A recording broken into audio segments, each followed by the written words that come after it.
Good afternoon. I'm Jim Jones, FDA's Deputy Commissioner for Human Foods.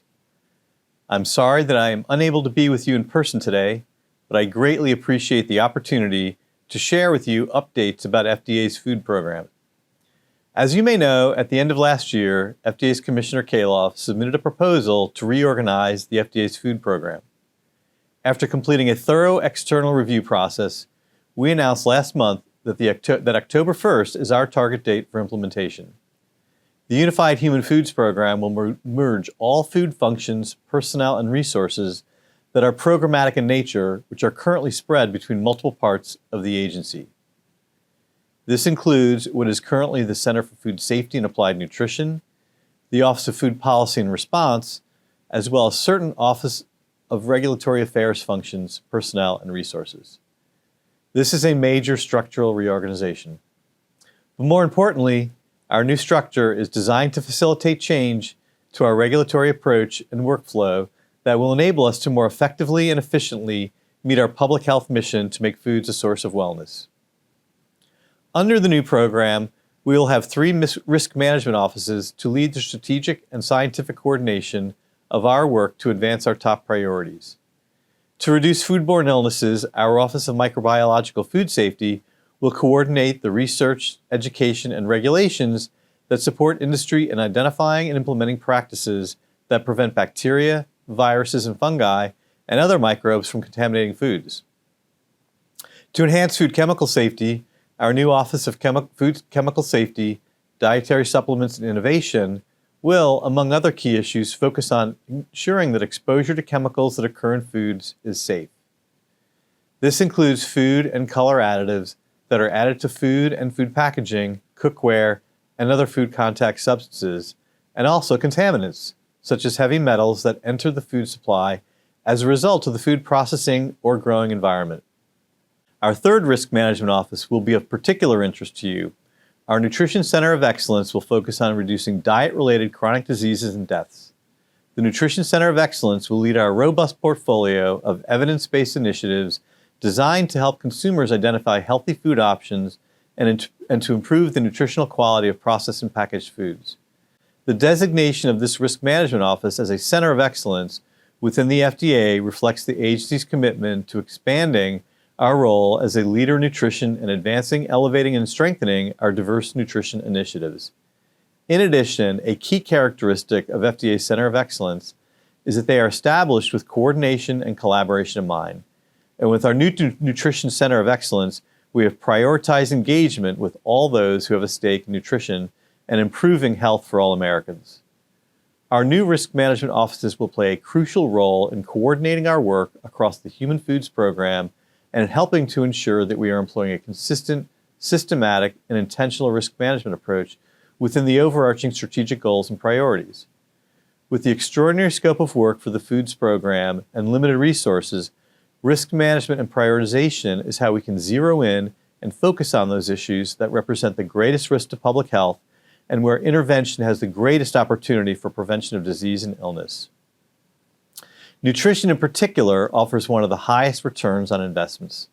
We estimate that based on the cost of diet-related disease and total public health benefits, for every $1 invested by Stiff Standard Nutrition, there's an annual return on investment of $119. And of course, beyond the dollar amount, there's the quality of life that can be greatly improved for people that do not have to carry the enormous burden of diet-related chronic disease and illness. Our nutrition initiatives are an especially important tool in helping reduce the significant health disparities experienced by communities of color and people living in rural areas, where the consequences of diet-related disease and illness can be more severe. Considering the central role nutrition plays in the lives of every American, the FDA, together with our federal regulatory partners, is taking a whole-of-government approach, setting strategic goals, including those outlined in the White House National Strategy on Hunger, Nutrition, and Health, and ensuring our coordination and collaboration in achieving meaningful improvements in the health of Americans. For example, scientists at NIH and USDA led development of the science on added sugars that supported the recommendation of the Dietary Guidelines for Americans in 2015, which in turn supported our requirement for added sugars to be declared on the nutrition facts label, and now USDA has proposed limits for added sugars in school meals. And going forward, as we continue to consider the feedback from last year's public meeting on added sugars and the comments we received, we will continue to work with USDA and other federal partners to think through options for our future regulatory approach. There is also our update to the healthy nutrient content claim. We expect this will be submitted to the White House's Office of Management and Budget this summer, which is typically the last stage of clearance, and we are working toward having it out later this year. Here, too, the updated definition will be consistent with the dietary guidelines and our updated nutrition facts label. The updated definition, later to be followed by a healthy symbol, will help consumers identify foods that contain a meaningful amount of the food groups identified in the dietary guidelines, like whole grains or fruits and vegetables, and will also contain lower limits of added sugars, sodium, and saturated fat. Helping consumers quickly and easily identify foods that support a healthy diet is also our primary goal for the front-of-package nutrition label. While many people use the nutrition facts label for this purpose, there are some segments of the population for which this tool is not as well utilized. We are actively engaging with our wide array of stakeholders. Some are very much in favor of this approach, whereas others have expressed concerns. We are carefully considering the feedback we've received, as well as the experiences of other countries that have implemented front-of-pack labels. While we are still working on developing our proposed rule, I can assure you that it will be research-based. We have published a scientific literature review, conducted focus groups, and our own consumer experimental study is currently going through peer review. In general, our findings indicate that a front-of-pack label can help consumers identify healthy foods. They appear especially helpful for people with lower nutrition knowledge. Our plan is to publish the FDA's experimental study results at the time we publish the proposed rule. This will give you time to review the materials and submit comments during the comment period.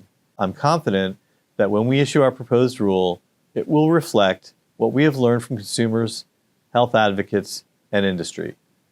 Another area where there is a whole-of-government approach is our work to address the overconsumption of sodium in the American diet. Reducing sodium intake has the potential to prevent hundreds of thousands of premature deaths and illnesses in the coming years. Based in part by the science supported by NIH, CDC, and USDA, in 2021, we issued short-term voluntary sodium reduction targets for industry. And as part of our commitment in the National Strategy on Hunger, Nutrition, and Health, we've drafted a second set of voluntary sodium reduction targets, which are currently under OMB review, and which will be issued as draft guidance for public comment. Thanks to the collaboration we have with USDA, we have been working together to ensure our efforts are in sync with their school meal sodium limits, so kids have access to lower sodium foods in and outside of the school. We expect that lowering sodium in the food supply will be a gradual, iterative, stepwise process to allow time for reformulation and to help consumers' palates adjust, and we will continue to monitor the food supply to see what the impact is. I know that you're also interested in hearing more about ultra-processed foods. We are working closely with NIH, CDC, and USDA to further support the science in this area, where the research is looking to refine a definition that can establish a connection between certain attributes of certain processed foods and health outcomes. But without a consensus on a definition, we are not at the point where we can talk in any specific detail on what our regulatory approach to this issue would be in the future. However, many foods that are considered ultra-processed are those that are high in added sugars, sodium, and saturated fat, and as such, many of our current initiatives will have impact on those foods. Finally, while we talk about nutrition and food safety separately, important advancements in one help support the other. Our work to help improve nutrition has an impact on the agricultural sectors, just as our work to prevent foodborne illness has an impact on the foods people choose to feed themselves and their families. The intersection of food safety and nutrition is well illustrated with Closer to Zero. Since the agency first launched this multifaceted initiative, our focus has been on reducing exposure to heavy metals in foods to respond to the emerging science on the potential health risks of early exposure. We've been actively evaluating the science on lead, arsenic, cadmium, and mercury, including understanding the levels of exposure from the diet, the foods contributing to those exposures, and the potential health effects as we work to understand what can be done to reduce the levels in foods and other important factors. Currently, we are finalizing action levels for lead in foods commonly consumed by babies and young children, and lead in juice. We are actively working on proposing action levels for arsenic and cadmium. In addition, to make meaningful reduction in these contaminants, we have also been collaborating with USDA to tackle the issue at the root, identifying solutions and techniques that can be employed as crops grow to prevent the uptake of heavy metals in the environment, either naturally or because of pollution. Throughout this work, we are very intentional about promoting and maintaining access to foods that supply vital nutrients and providing consumers with information on the essential role of nutrition in promoting the health and development of their children. Moreover, that among the benefits of following the dietary guidelines for Americans, children with good nutrition are more protected against heavy metal exposure, since nutrients such as iron and zinc can reduce the impact of certain contaminants. This is an area where there is still a lot to learn. But here and across our food safety and nutrition programs, we're committed to advancing the science and fostering collaboration to advance public health. We have a lot of important work ahead of us, but I am optimistic that with the changes we have in store for the foods program and through meaningful collaboration with our stakeholders, we will be able to reach our shared goals of a safer, more nutritious, and sustainable food supply. Thank you for your time, and I look forward to our work together.